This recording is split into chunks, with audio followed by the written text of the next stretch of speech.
Hi there, it's Matt Walker here, and welcome back to the podcast. Now, how can you really argue with the great Roman poets? And one such splendid Roman poetic genius was Ovid. And he once said, "There is more refreshment and stimulation in a nap, even of the briefest, than all the alcohol ever distilled." Clearly, Ovid should have been a sleep researcher. It's a brilliant insight. But are naps a good thing? Or are naps a bad thing? Are they even a natural thing? And furthermore, if you do nap, when should you nap? And for how long should you nap? Today's episode is all about napping. Let's start with the question of how humans were designed to sleep. Most people throughout developed nations aim to get their recommended 7 to 9 hours of sleep in one long stretch at night. And the technical term for this is monophasic sleep. In other words, a single bout of sleep at night. However, we may not have been programmed to sleep in this way. And as we discussed in our episode on circadian rhythms, we become more alert and awake into the morning. Yet in the middle of the afternoon, we can experience this beautiful biologically pre-programmed drop in our alertness, as if we should be asleep for a short period of time during the afternoon. And I'm sure you've had that experience. I've had it plenty of times, that sort of drop in alertness where you just start to feel sleepy in the afternoon. And you can even see this in other people. I think I've mentioned as their heads begin sort of bobbing up and down during afternoon meetings, it's a dead giveaway of what's happening. Now, you may think that this drop in afternoon alertness happens because of perhaps a big lunch, but it's not. It's down to your biology. If I place electrodes on your head, I can measure this pre-programmed drop in your brain's alertness every afternoon, no matter whether you've had a big lunch or a small lunch or no lunch at all. And for most of us, it happens somewhere between the 1 to 4 p.m. mark. What this suggests is that we may have been designed to sleep in a biphasic pattern, meaning one longer bout of sleep at night and then a short afternoon nap during the day, very much like the siesta cultures around the world. And it's perhaps unsurprising that in the small island of Icaria in Greece, where siesta naps have remained to this day, men are nearly 4 times as likely to reach the age of 90 years old relative to their American male counterparts. And these napping communities have sometimes been described as the places where people forget to die. Now, I'm not suggesting all of that is down to a simple afternoon nap, but napping may be a contributing factor. Which brings us on to the second fundamental question of whether or not naps are a good thing. Well, certainly we and other scientists have demonstrated that naps offer many benefits for both your brain and for your body.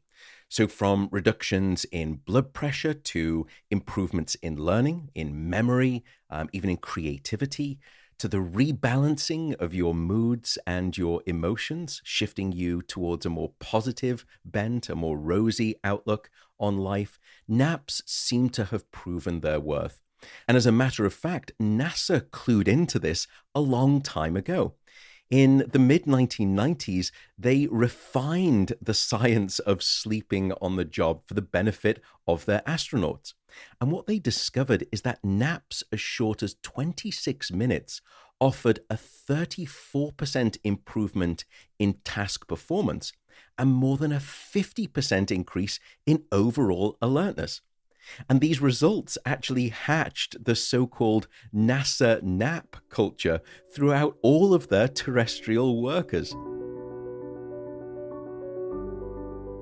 The partner supporting today's episode is Athletic Greens. If you're not familiar with Athletic Greens, it's a nutrition drink, and it combines a complement of antioxidants, minerals, biotics, together with a large array of different vitamins. Now, I will refrain from reading the full list of the contents that you'll find on the back of the box, it would probably take more than half an episode to do so, but you can imagine it's very comprehensive. I have a pretty long-standing history of using athletic greens, and just for transparency, I do buy it myself. I am not interested in freebies due to the obvious trappings, but I've been using it for two main reasons. First, I'm serious about my health, and as best I can, I try to have a full nutritional health insurance policy. Second, I did my research on the science behind the ingredients in athletic greens, and I do take scientific data as ground truth for all manner of things, but especially including the information that I take to guide my health. If all of this sounds interesting and you want to explore it some more, you can go over to athleticgreens.com/Matt Walker, and you will get three benefits. First, you'll actually get some money off your first order. Second, if you use the link athleticgreens.com/Matt Walker, they will give listeners of this podcast a free 1-year supply of vitamin D. And finally, if you use that link, they'll also give you 5 free travel packs with your first purchase. Thanks so much for engaging with these ads and with Athletic Greens. As you can imagine, it really does help support and make possible the podcast. However, there's a dark side to napping, and it's one that's not often spoken about, but we really all must be aware of it. In an earlier episode, we spoke about the building up of sleep pressure, of adenosine across the day. And with all of that healthy sleepiness, come the evening, we should be able to fall asleep and stay asleep easily, weighed down by all of that sleepiness. And then when we sleep, we get the chance to clear away all of that adenosine from the brain. And therein lies the rub when it comes to naps. When you nap, it can be the equivalent of releasing the pressure valve on a steam cooker. And the nap will just relieve some of that sleep pressure. And for some people, it can make it harder for them to fall asleep at night or stay asleep across the night. So the best advice is this. If you are struggling with sleep at night, do not nap during the day. Instead, stay awake across the day and build up as much of that healthy sleep pressure as possible to set yourself up for the best chance of both falling asleep and staying asleep. However, if you don't struggle with sleep and you can nap regularly during the day, then naps are just fine. Which brings us on to the final question of how long those naps should be and when should you take those naps during the day. Well, it's best to aim for a nap of usually less than 20 minutes. And the reason I say that is otherwise you can start to plunge deeper into your sleep cycle, into the 90-minute sleep cycle.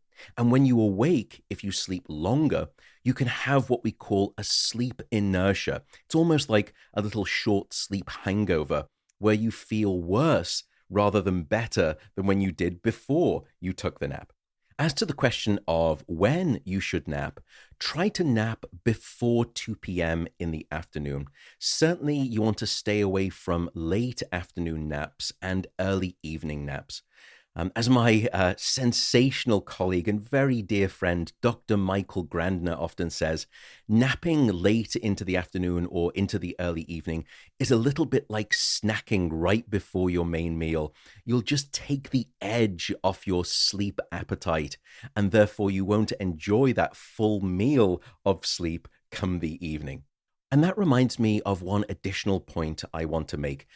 When we are intaking participants or patients into the sleep center, I will often ask them, do you nap during the day? And many of them will say, no, I never nap during the day. And then I'll ask them a different question. I'll say, have you ever fallen asleep on the couch watching television in the evening? And some of them will often say, oh yes, that happens frequently. That happens all the time. Well, sadly, that's what we call an accidental nap. And they are happening at the very worst time. They're happening right before bed. So if you have that feeling, that sensation that you're falling asleep on the couch, that is the cardinal sign for you to fold your cards, cash it in, and just get to bed. So there you have it, a quick summary of naps. Are we designed to do that thing called napping? Are there benefits? Are there dangers? And if you are going to nap, when should you do it and for how long? And with that, I will simply say thank you so very much again for listening to these episodes and subscribing to the podcast. It really does mean the world to me. And I will see you in the next episode. For now, take care and goodbye from me.